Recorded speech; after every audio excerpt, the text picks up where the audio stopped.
السلام علیکم ورحمۃ اللہ وبرکاتہ۔ میں ہوں مولانا عطاء الرحمن۔ آج ہم مطالعہ قرآن حکیم 11ویں جماعت کے لیے دوسرے پارہ کی تفسیر و توضیح کریں گے۔ اگر آپ ہمارے چینل پر نئے ہو تو اس کو سبسکرائب کریں اور بیل آئیکن کا بٹن دبائیے تاکہ ہماری نئی آنے والی ویڈیو آپ کو بروقت مل سکے۔ اب ہم سبق شروع کرتے ہیں۔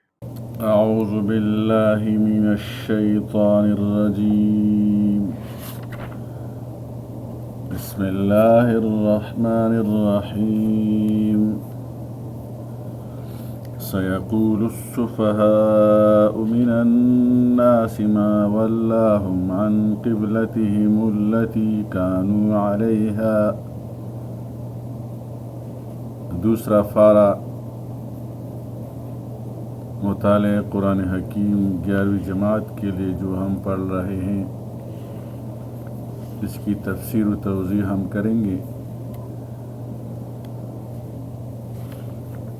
نبی کریم صلی اللہ علیہ وسلم،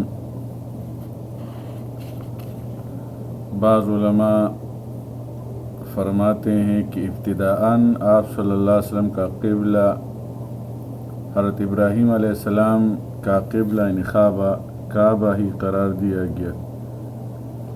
مکہ مکرمہ سے ہجرت کرنے اور مدینہ طیبہ میں قیام کرنے کے بعد، اور بعض روایت کے اعتبار سے ہجرت مدینہ سے کچھ پہلے، آپ صلی اللہ علیہ وسلم کو اللہ تعالیٰ کی طرف سے یہ حکم ہوا کہ آپ صلی اللہ علیہ وسلم بیت المقدس کو اپنا قبلہ بنائیے۔ صحیح بخاری کی روایت ہے کہ آپ صلی اللہ علیہ وسلم نے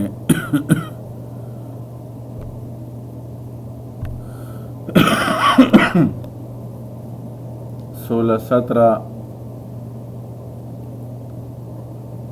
مہینے بیت المقدس کی طرف نماز ادا فرمائی۔ مسجد نبوی میں آج تک اس کی علامات موجود ہیں، جہاں کھڑے ہو کر آپ صلی اللہ علیہ وسلم نے بیت المقدس کی طرف نماز ادا فرمائی تھی۔ اللہ تعالیٰ کی حکم کی تعمیل کے لیے آپ صلی اللہ علیہ وسلم سرتافہ اطاعت تھے اور حکم خداوندی کے مطابق نماز بیت المقدس کی طرف ادا فرما رہے تھے، لیکن آپ صلی اللہ علیہ وسلم کی طبعی رغبت اور دلی خواہش یہی تھی کہ آپ صلی اللہ علیہ وسلم کا قبلہ پھر وہی آدم علیہ السلام اور ابراہیم علیہ السلام کا قبلہ قرار دے دیا جائے، اور چونکہ عادتاً اللہ یہی ہے کہ وہ اپنے مقبول بندوں کی مراد اور خواہش و رغبت کو پورا فرماتے ہیں۔ حضور صلی اللہ علیہ وسلم کو بھی یہ امید تھی کہ آپ صلی اللہ علیہ وسلم کی تمنا پوری کی جائے گی، اور اس لیے انتظار وحی میں آپ صلی اللہ علیہ وسلم بار بار آسمان کی طرف نظریں اٹھا کر دیکھتے تھے۔ اسی کا بیان قرآن میں اس آیت میں ہے، قد نرى تقلبك وجهك قد نرى تقلب وجهك في السماء فلنولینک قبلة ترضاها۔ اللہ کے حکم آتے ہی آپ صلی اللہ علیہ وسلم بیت المقدس سے بیت اللہ شریف کی طرف توجہ فرما گئے۔ سیقول السفہاء من الناس، ان قریب لوگوں میں سے کچھ احمق کہیں گے، سفہاء بیوقوف احمق، ما ولاہم عن قبلتہم التی، کہ کس چیز نے ان مسلمانوں کو ان کے اس قبلہ سے پھیر دیا، ما ولاہم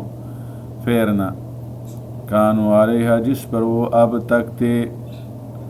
قل للہ المشرق والمغرب، آپ صلی اللہ علیہ وسلم فرما دیجئے مشرق اور مغرب اللہ ہی کے لیے ہیں۔ یہدی من یشاء الی صراط مستقیم، وہ جس کو چاہتا ہے سیدھے راستہ کی طرف ہدایت عطا فرماتا ہے۔ وَكَذَلِكَ جَعَلْنَاكُمْ أُمَّةً وَسَطًا، اور اے مسلمانوں اسی طرح سے ہم نے تمہیں معتدل امت بنایا، لِتَكُونُوا شُهَدَاءَ عَلَى النَّاسِ، تاکہ تم لوگوں پر گواہ ہو جاؤ، وَيَكُونَ الرَّسُولُ عَلَيْكُمْ شَهِيدًا، اور رسول صلی اللہ علیہ وسلم تم پر گواہ ہو۔ وسط بمعنی خیر الاوسط اور خیر الامور اور افضل الاشیاء وسط ہوتا ہے۔ ابو سعید خدری رضی اللہ عنہ حضور صلی اللہ علیہ وسلم سے لفظ وسط کی تفسیر عدل سے کی گئی ہے، جو بہترین کے معنی میں آیا ہے۔ اس آیت میں امت محمدیہ صلی اللہ علیہ وسلم کی ایک امتیازی فضیلت کا ذکر ہے کہ وہ ایک معتدل امت بنائی گئی۔ اس میں یہ بتلایا گیا کہ جس طرح ہم نے مسلمانوں کو قبلہ عطا کیا جو سب سے اشرف و افضل ہے، اسی طرح ہم نے امتی اسلامیہ کو ایک خاص امتیازی فضیلت یہ عطا کی ہے کہ اس کو ایک معتدل امت بنایا ہے، جس کے نتیجہ میں ان کو میدان حشر میں یہ امتیاز حاصل ہوگا کہ سارے انبیاء علیہ السلام کی امتیں جب اپنے انبیاء کی ہدایت و تبلیغ سے مکر جائیں گی اور ان کو جھٹلا کر یہ کہے گی کہ ہمارے پاس نہ کوئی کتاب آئی نہ کسی نبی نے ہمیں کوئی ہدایت کی، اس وقت امت محمدیہ انبیاء علیہ السلام کی طرف سے گواہی میں پیش ہوگی اور یہ شہادت دے گی کہ انبیاء علیہ السلام نے ہر زمانے میں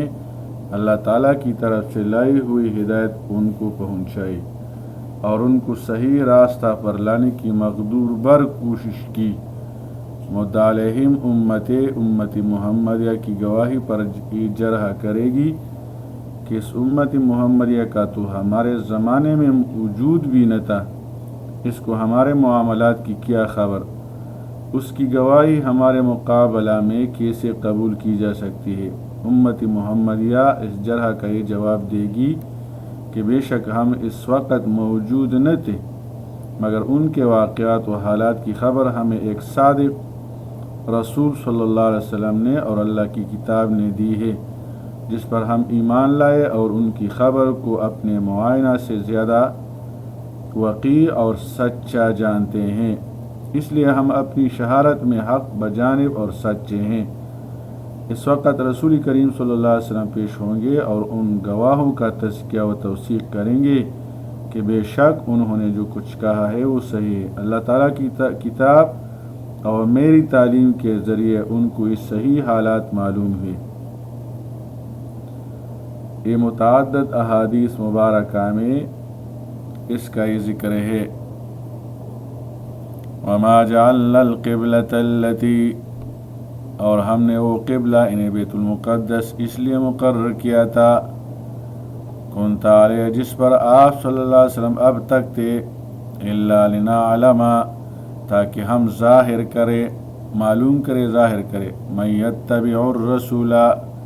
کہ کون رسول کی پیروی کرتا ہے، ممن ینقلب علی عقبیہ اس کے مقابلہ میں جو الٹے قدم پر پھرتا ہے، پھر جاتا ہے، الٹے قدم پر پھر جاتا ہے، ایمان پر صحیح سلامت اور مستقیم رہتا ہے کہ نہیں رہتا۔